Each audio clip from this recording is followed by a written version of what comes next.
quoi sert l'imitation chez le jeune enfant?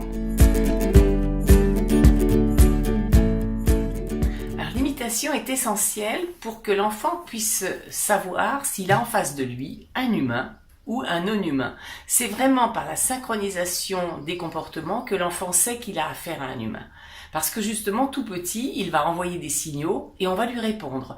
Et cette alternance de je t'envoie un signal, tu m'envoies un signal, fait que là, il sait très très bien qu'il a affaire à quelque chose de particulier qui va s'appeler l'humain et que ça n'arriverait pas s'il faisait la même chose avec son ours en peluche. Donc la synchronisation est vraiment le signal de l'humanité. Donc il va essayer de trouver un petit peu les bons moments pour pouvoir envoyer son message et petit à petit essayer de voir ce qui va être la caractéristique de l'autre. Et c'est pour ça qu'on a montré que si on filme une maman parlant à son bébé et qu'on désynchronise un tout petit peu l'image en la faisant paraître un tout petit peu plus tard et que l'enfant n'a pas la réponse dans les mêmes laps de temps qu'il a l'habitude, ça le déstabilise.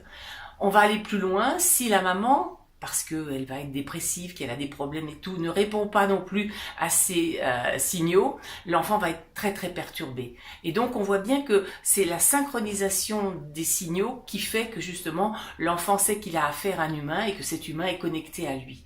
Donc l'imitation fait partie de cette synchronisation. L'enfant va imiter très précocement l'adulte par des mimiques, parce qu'avec ses neurones miroirs, il peut imiter certaines mimiques, et l'adulte sera évidemment content de pouvoir reprendre ces mimiques. Mais quand il va grandir, il va découvrir aussi d'autres congénères, surtout s'il est en crèche et qu'il a d'autres petits-enfants autour de lui, et il va justement leur envoyer des signaux pour se synchroniser à eux, pour montrer que on est entre humains et comme la caractéristique d'un humain, c'est cette synchronisation. Donc, je vais t'imiter, je vais faire comme toi, en même temps que toi, au même moment que toi, et ça vraiment, ce signal-là est compris de part et d'autre. Si je t'imite, c'est que tu es un humain, et l'autre qui se fait imiter, c'est qu'il a affaire à un humain. Et ça, c'est vraiment comme ça que l'enfant va toujours construire son monde avec des caractéristiques de ce qui est humain et de ce qui est non humain, ce qui est animé, de ce qui n'est pas animé. Donc voilà un petit peu l'intérêt de l'imitation qui est vraiment juste j'ai affaire à un humain en face de moi. Et cet humain-là, après, j'apprendrai à le découvrir avec le langage et ça ira vraiment beaucoup plus loin par la suite. Mais on commence par là.